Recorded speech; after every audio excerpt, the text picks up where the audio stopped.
자, 민지수 기자. 어제부터요, 온라인상에서 윤석열 대통령 관련 사진이 엄청나게 화제더라고요. 맞습니다. 그 사진들 올라온 거 어제 저녁 9시 이후 시간이었습니다. 마치 영화의 한 장면 같았는데요. 윤석열 대통령이 한 횟집 앞에서 걸어 나오고 이 검은색 양복을 입은 남성들이 열댓 명 줄지어 늘어서 있는 장면입니다. 이 자세히 보면요. 대통령뿐만 아니라 국민의힘 장제원 의원과 또 한동훈 법무부 장관 등 여권 주요 인사들이 속속 눈에 띄었는데요. 부산 사상구를 지역구로 두고 있는 장제원 의원은 특히 활짝 웃고 있는 모습이 포착이 됐고 한동훈 법무부 장관은 현장에 있는 누군가에게 손을 들어 경례를 하는 모습이 포착되기도 했습니다. 이 주변을 보면 조금 어두운 저녁 시간이죠. 뒤에 보이는 저 횟집에서 윤석열 대통령이 저녁 식사를 마치고 이 관용 차량에 올라타기 직전에 주변에서 함께 식사했던 인물들과 인사를 나누고 있는 장면으로 보입니다. 또 다른 사진에도 눈에 띄는 인물들이 있었습니다. 바로 최근 이 산불 상황에 이 술자리를 해서 논란이 됐던 김영환 충북도지사 얼굴이 보이고요. 또 이 근무 시간에 골프 연습을 했던 이 김진태 강원도지사, 이 지자체장들의 모습이 연이어 포착이 됐습니다. 자, 그러게요. 사진 보니까요. 여기 보면 이제 동그라미 쳐놨네요. 김영환 충북도지사도 보이고 여기 이제 김진태 강원지사도 보이고. 조금 전에 그 사진 한 번만 좀 보여주실래요? 저희가 확대를 했는데 다 여기 보면 여기 이제 웃고 있는 사람. 이분이 장제원 의원 맞죠? 장제원 의원. 그다음에 요 밑에 여기 누구랑 얘기하고 있는 요 사람. 한동훈 법무부 장관. 정말 우리가 알고 있는 사람들 참 많은데 이게 무슨 자리였답니까? 그런데. 네, 이 횟집 이 국제 박람회 기구 이 실사단이요 환영 만찬을 했던 이 에이펙 하우스에서 바로 4분 거리에 떨어져 있는 식당이다라고 합니다. 윤 대통령이 어제 저녁에 이 실사단 공식 만찬을 마치고 이후에 이 식당으로 이동한 것으로 보이는데요. 이 대통령실은 엑스포 유치를 위해서 부산을 찾은 전국 자치단체장들과 이 국무위원들이 함께 식사를 하는 자리를 가졌다 이렇게 밝혔습니다. 이날 만찬은 부산시청에서 약 2주 전에 50명 자리를 예약했다고 하는데 어제 주 요리는 회와 김치국밥, 매운탕이었고 술은 매실주와 소주, 맥주가 식탁에 올랐다라고 합니다. 네, 식당 관계자는요. 어제 저녁 8시쯤 해당 만찬이 모두 종료가 됐고 이 술은 주로 건배주 위주로 들어갔기 때문에 사람들이 많이 술을 마시진 않았다 이렇게 설명을 했습니다. 또 윤석열 대통령이 이전에도 몇 번 이 식당을 찾은 적이 있다 이렇게 덧붙이기도 했습니다. 설전 변호사. 이 사진이 어제 상당히 화제였어요. 그러다 보니까 누리꾼들 반응도 상당히 각양각색이더라고요. 네, 저도 좀 신기하다 뭐 이런 반응도 있었고 지금이 회식할 때냐 뭐 이런 반응도 있었는데 혹시 설 변호사는 이 사진에 댓글 하나 단다면 뭐라고 댓글 다시겠어요? 저는 그렇게 하고 싶습니다. 자, 만나면 좋은 친구 이런 어느 방송사의 CM이라고 할지 뭐 만나면 되게 뭐 좋으시겠죠, 당연히. 그리고 뭐 저 자리에 뭐 여당 지자체장만 있었던 것은 아닌 것 같고요. 다 야당 지자체장도 다 같이 있었다고 저는 뉴스에서 봤습니다. 네. 근데 참 어찌 보면 이게 뭐 충분히 식사할 수 있다고 저는 생각을 합니다. 충분히 뭐 식사할 수는 있다고 보는데 이제 저 사진을 보고 일단은 저는 생각이 드는 게 아니 이걸 이 각도에서 일반인이 찍을 수가 있나? 라는 경호상의 문제도 좀 그 얘기가 좀 저는 하고 싶어요. 이 부분에 대해서 아니 저기서 찍고 어떤 사진을 보면 대로 바로 건너편에서 찍은 사진도 선명한 사진도 있거든요. 네. 그렇다고 한다면 이런 사진들이 이렇게 나돌아다닐 만큼 경호가 과연 대통령 경호가 철저한가 약간 그런 생각도 좀 들고요. 좀 그리고 이제 좀 드는 생각은 뭐냐면 그 윤 대통령과 특히 그 충남도지사는 술로 인해서 상당히 좀 이미지가 좀 있지 않습니까? 그런 부분에서라면 이런 사진이 차라리 공개되지 않는 장소에서 하셨으면 어땠을까라는 생각도 좀 들어봅니다. 저는 그래서 이제 한번 저 김광석 변호사님께도 한번 여쭤보고 싶어요. 이 횟집 사진을 보고 또 저와 다른 느낌으로 받으셨는지 한번 여쭤보고 싶습니다. 저는 이제 일반적으로 저런 사진은 대통령실이 찍어서 제공하잖아요. 근데 이제 시민이 찍었어요. 물론 뭐 경호에 관해서 우려도 있을 수 있지만 그래서 화면에 비치는 그 사진을 전체적으로 보면 오히려 상당히 뭐 소통하고 있구나 그런 생각이 들어요. 특히 이제 엑스포와 관련해서 다 모였잖아요. 네. 근데 우리나라 정치사에 있어서 언제 총리, 도지사, 지자체 단체장이 모일 수 있는 자리가 없잖아요.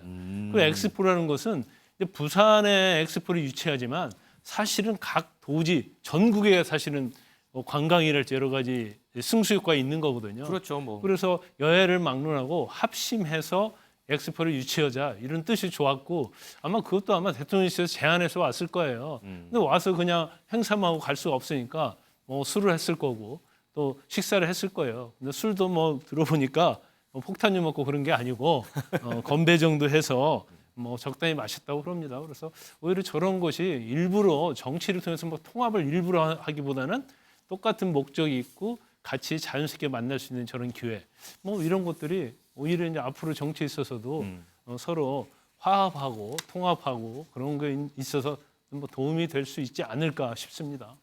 댓글을 조금 더 보니까요. 이런 댓글도 있더라고요. 자, 이렇게 만나서 회식을 하면 과연 회식비는 누가 내나요? 뭐 이런 댓글도 있었고 지금 경제 안 좋아서 힘든데 여기는 참 딴 세상 같네요. 뭐 이런 누리꾼들 댓글도 있는 걸 제가 좀 봤습니다.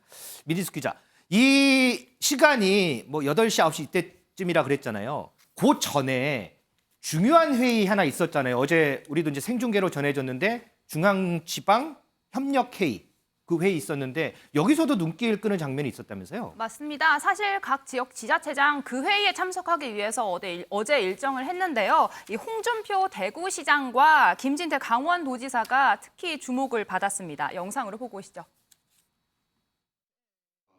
미리 협력을 많이 한 모양이네. 우리한테는 뭐 박영돈 시장이 도와달라고 한 적이 없는데 이번 회의 끝나고 박영돈 시장하고 다시 협의해서 저희들이 할 일을 찾겠습니다. 오늘 뭐 대통령님께서 이 주제에 한정하라고 했기 때문에 더 이상 말씀 안 하겠습니다. 대통령님, 설악산 오색 케이블카 감사드립니다. 일어나서. 네, 강원도민의 41년 한이 풀렸습니다. 이건 뭐 그냥 앉아서 인사를 드릴 수가 없어서 제가 일어나서 인사를 드렸습니다.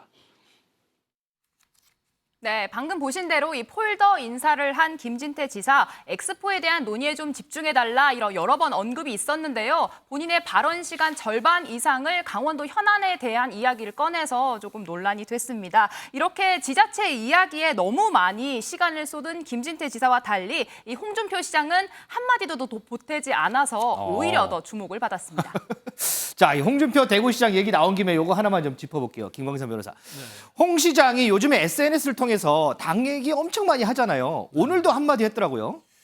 일단 뭐 김재원 최고위원 그리고 뭐 조수진 최고위원 그리고 이제 김기현 대표에 대해서 이제 쓴소리를 좀 많이 했죠. 네. 그런데 보니까 이제 KBS 라디오랄지 이런 데 나와서 김기현 대표 그런 얘기했잖아요. 이제 지방 정치에 좀 많이 힘써라. 맞아요. 네. 너무 중앙 정치에 뭐 신경 쓰지 말고 그 얘기에 대해서 굉장히 본인이 이제 감정이 상했던 모양이에요. 그래가지고 자기는 상임고문이라는 거예요. 그리고 당의 상임고문이다. 네, 당의 상임고문이기 때문에 근데 사실 당에는 상임고문이 굉장히 많거든요. 네. 그래서 나를 상임고문으로 한 것은 지방에만 있지 말고 중앙에 대해서 쓴소리도 하고 어떤 정책 역할을 해라.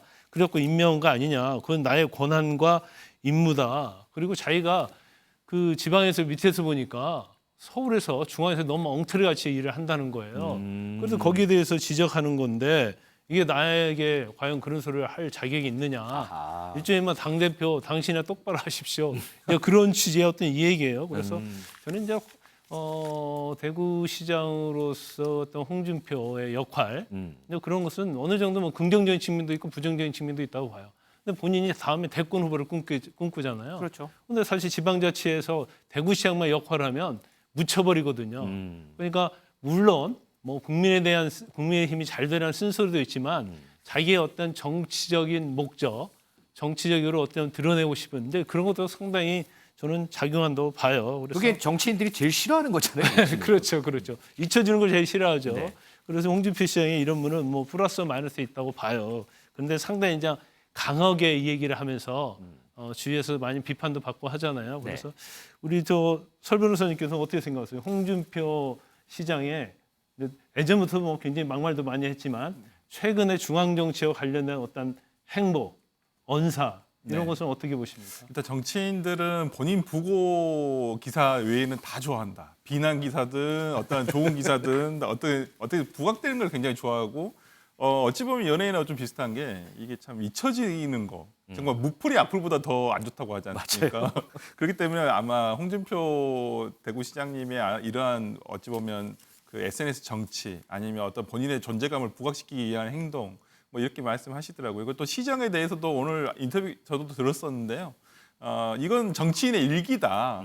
자기가 쓰는 일기이기 때문에 시간도 별로 들지 않는다. 그래서 너무 걱정하지 말아라라고 하는데 오늘도 명백하게 말씀하셨어요. 그러니까 예를 들어서 지금 김재원 최고에 대해서 조금 비난하는 부분에 대해서는 본인이 영남 대권을 가져가기 위한 것이 아니지 않느냐. 본인은 나중에 전국적인 대권을 가져가기 위해서 그런 거기 때문에 지금은 뭐 여기에 자기를 여기에 가둬두지 말아라라고 간접적으로 저는 얘기했다고 보고요. 어찌 보면 정말 홍준표 대구시장이 앞으로 4년 뒤를 보시고 열심히 하고 계시는구나 생각됩니다.